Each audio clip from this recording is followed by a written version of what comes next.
Just like you. You don't defend black women. You know what I mean? And it's interesting because Shannon Sharpe talks a lot about his relationship to his grandmother and how hard his grandmother worked to take care of him. But I kind of have a feeling that when black women work very, very hard to take care of a lot of black men, somehow in their head, it makes them see these black women as inhuman. Like almost like they had to become superhuman to support them. And that superhumanness is what they project onto every black woman. And then when he sees people who have natural hair, like he just does not like it. And that's why he wants his offspring to be light so that he could pass on those good genetics.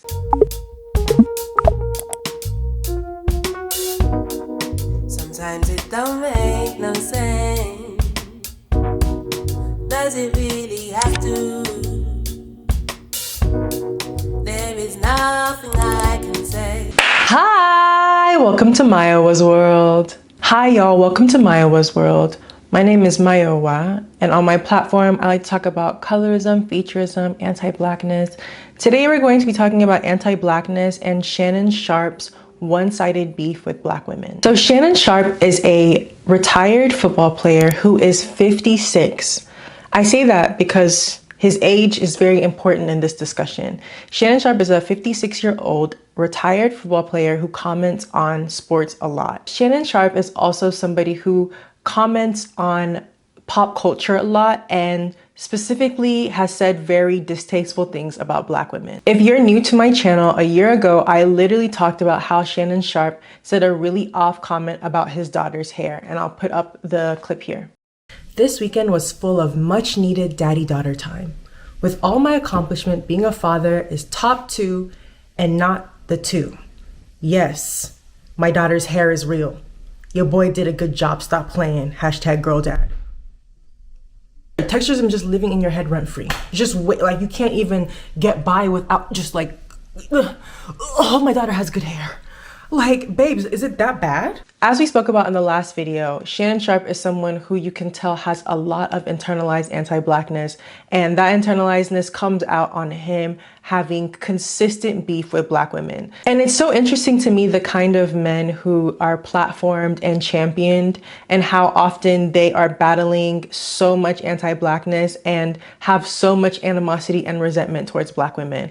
I don't know what it is about a podcast mic that makes people want to gather and talk about black women, but I don't know if it's emitting some kind of signal or something. I don't know what it is, but like something about as soon as these men hold the mic, it's like they just start to talk about how they don't like black women. So Shannon Sharpe interviews a lot of people, and one of his most distasteful interviews was when he interviewed Gary Owens, who I personally don't like, and I feel like he is too comfortable in black people's business. While Gary Owens was on his podcast, he made a joke about how Shannon Sharpe doesn't protect black women.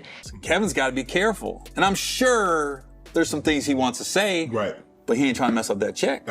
Just like you. You don't defend black women. You know what I mean? There's a lot. I'm sure like Wrangler's about to call you. John Deere.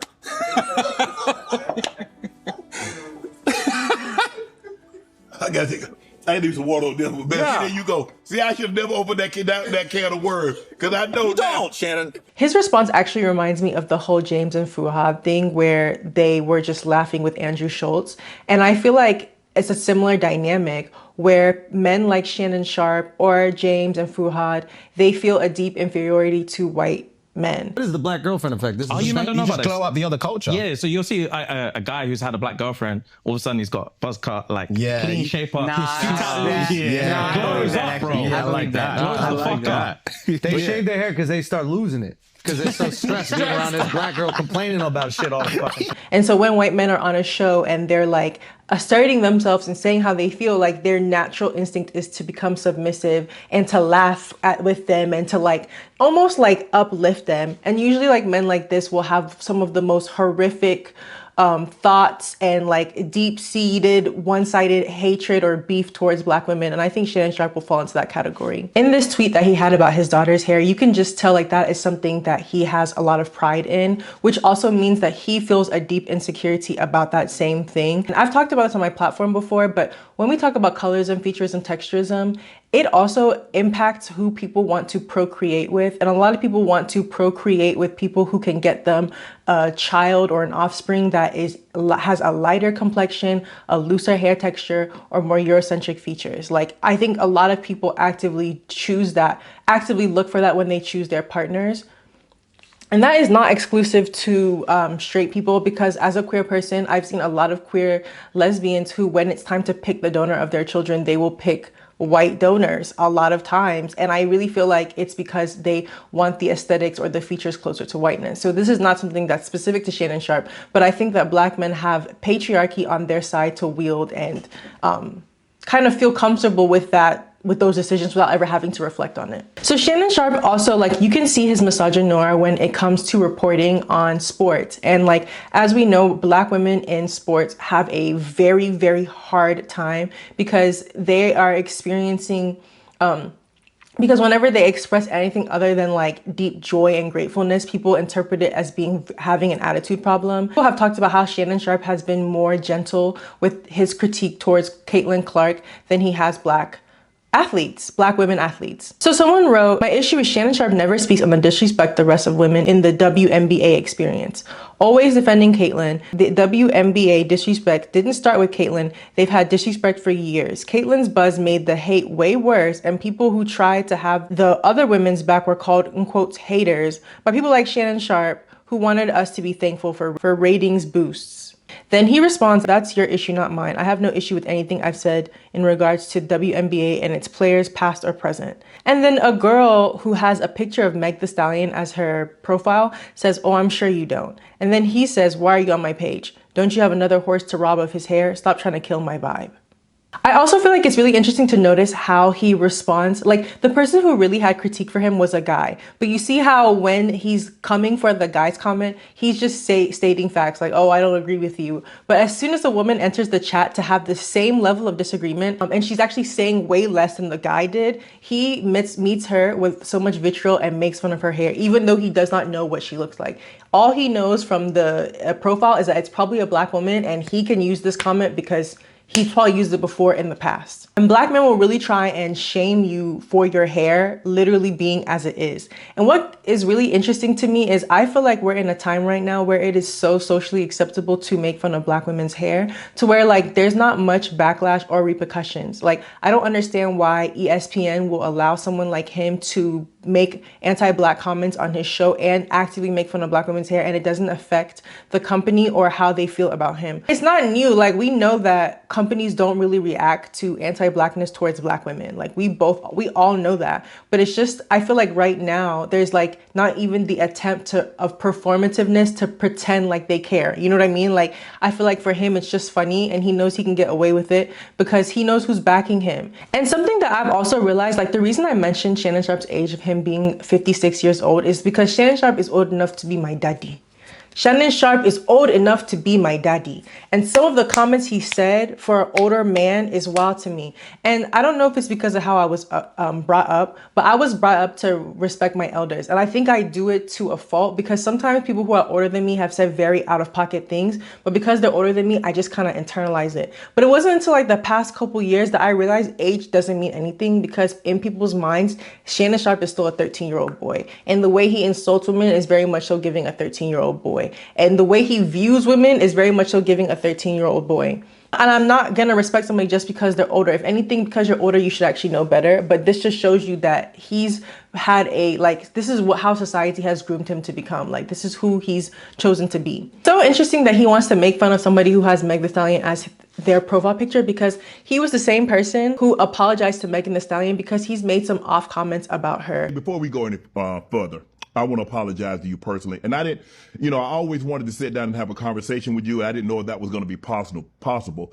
But I was always hoping that I got an opportunity to bump into you, because I made a comment, I think it was like September, October, and I told a joke. And I said it in jest, but I believe the joke would have been just as funny had I left you out of it. He has a comment about her that I don't think a 56-year-old man should have to say about a girl in her 20s. And he apologized to her just to then throw in her face the fact that her hair's not real, or the fact that it's like, oh yeah, like Megan's hair looks like horse hair. Like, that's pretty much what he's saying.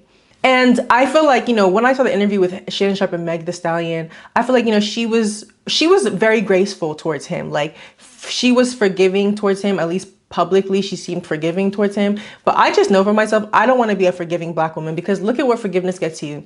He's apologizing for you, for making off comments about you, but look at how he treats you.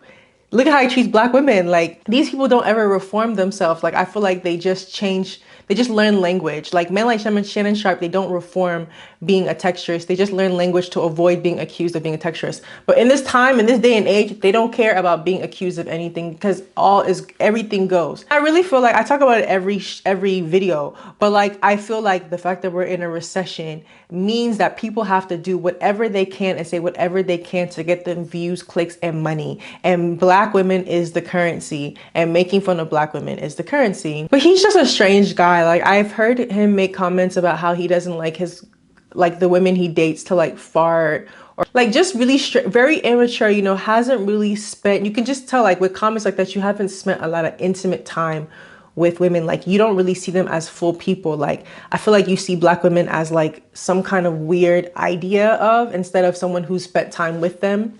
And it's interesting because Shannon Sharpe talks a lot about his relationship to his grandmother and how hard his grandmother worked to take care of him. The thing I wanted most, to be a great, all-time great grandson for Mary Porter. The proudest my grandmother gets, or she got, is when people would say, Mary, you did a good job raising the boys. But I kind of have a feeling that when Black women work very, very hard to take care of a lot of Black men, I think it makes, somehow in their head, it makes them see these Black women as inhuman, like almost like they had to become superhuman to support them. And that superhumanness is what they project onto every Black woman. I remember when, was it Marlon Wayans, who was talking about how somebody was asking for child support, and he was like, my grandmother or my mother, she took care of us with no support, and da-da-da-da. And it's almost like that's the expectation he has on them, because these mothers nearly killed themselves to be able to provide for them. And they expect every woman they interact with to be on the same standard. You know, I feel like that's why pick-meism is so funny, because I feel like you think you're doing what you can to be picked and to be saved by these men, but these men don't want to save you. Look at all Shannon Sharpe's dating history. There's no point of, what is the investment on being, of trying to be kind and soft towards men like this? They don't like us.